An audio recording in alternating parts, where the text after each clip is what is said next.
What's up, everybody? I'm here with another mic review. This time, this is the MOJAVE 301 FET.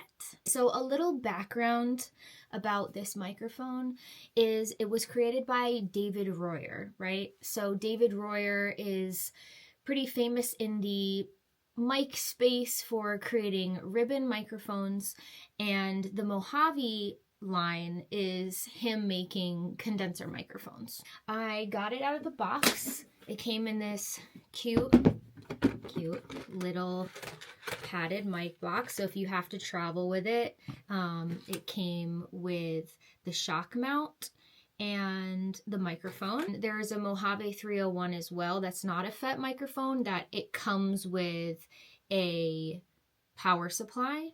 And the reason why I chose this one is because as a vocalist, my main concern when I'm picking out a microphone is I want the most clean capture of my vocal tone and vocal quality without adding anything. I just want a microphone that's going to highlight the natural tone of my voice.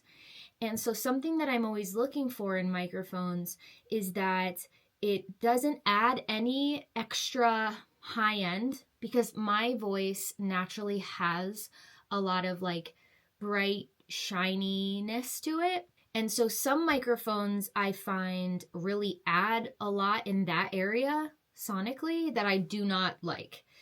For example, I won't name names, but I've been working with a mic for a while because my TLM is broken right now, and it adds so much artifacts and resonance on that part of my voice that it's just really difficult to manage in the post-production editing phase of my workflow. As a vocalist, and recording vocals is my primary usage, let's be honest. There's nothing else happening with my microphones. So I'm not recording guitars. I mean, let me rephrase that. I have in the past had people that come over and are working on stuff with me, and we've recorded guitars and bass and whatever. But 99% of the time, me and my workflow here, I'm using my mics to record my voice. When working with tube mics, the nice thing about tube mics is they usually offer an additional richness that a lot of people really, really love. But for me, that richness comes at the cost of what I would like to call like artifacts. So it's not just adding the richness to the thing being recorded, it's like adding the richness to everything in the environment, right?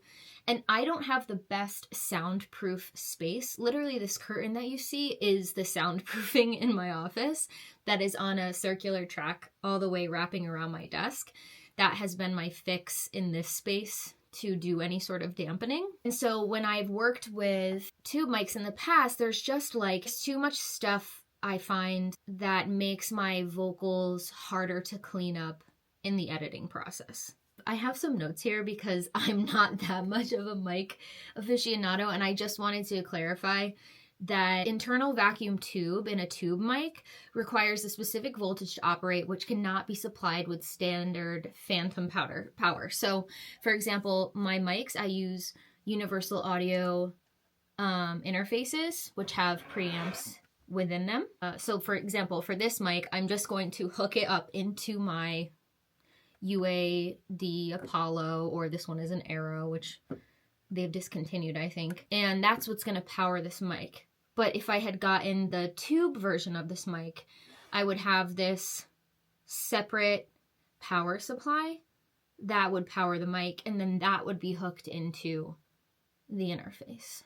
And that's where I find these artifacts are coming from. It adds richness, like I said, but it adds richness to everything. And me, I'm more paranoid about getting a really clean vocal take than anything else. I'm going to record some voiceover dialogue and some singing, and then I will come back to you guys.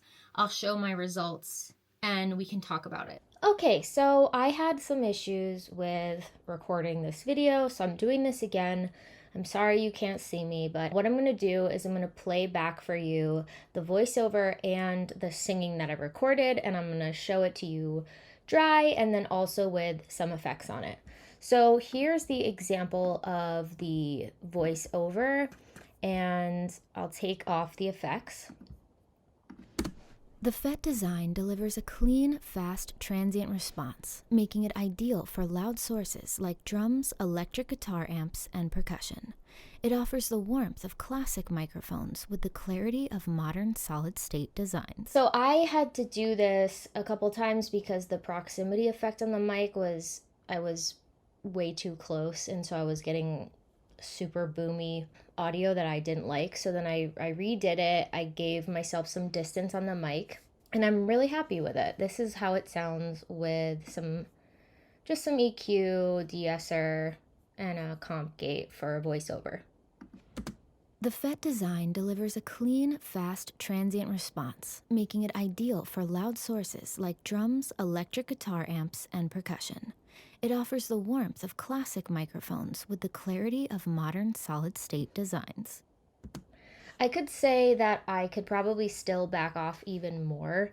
The setup that I have at my desk, I sit and record, so I still have to be able to reach my laptop in front of me, so I'm a little bit limited in how far away I can be while practically recording myself, but I'm really happy with it. There are some mouth noises it's picking up, which there's not much you can do about that. I'd probably use an isotope mouth denoise, which I've been a really big fan of this year. So that's the voiceover. Okay, and then let's check out the singing. So I'm a big fan of Lizzie McAlpin and her song Ceilings. I'm a fan of a lot of her music, but that's kind of her most iconic song at this point. So that's what I'm singing here. So this is a part of the song with the effects turned off. But it's over, and you're driving me home, and it kinda comes out as I get up to go. You kiss me in your car, and it feels like the start of a movie I've seen before. Little pitchy. I was just singing it off of the top of my head. I didn't play it beforehand, but let's hear it with some gentle tuning, some EQ, de-esser, compression. But it's over, and you're driving me home, and it kinda comes out as I get up to go. You kiss me in your car, and it feels like the start of a movie I've seen before. I would say I'm really happy with the way this mic is picking up my voice very flatly, which, as I said, is my goal. I always want to find a mic that is capturing who I am right now in this room, what's coming out of my throat. I don't want a mic that is changing the tonality of my voice. I would like to be able to do that with effects and processing if I want to, for whatever style of song I'm working on.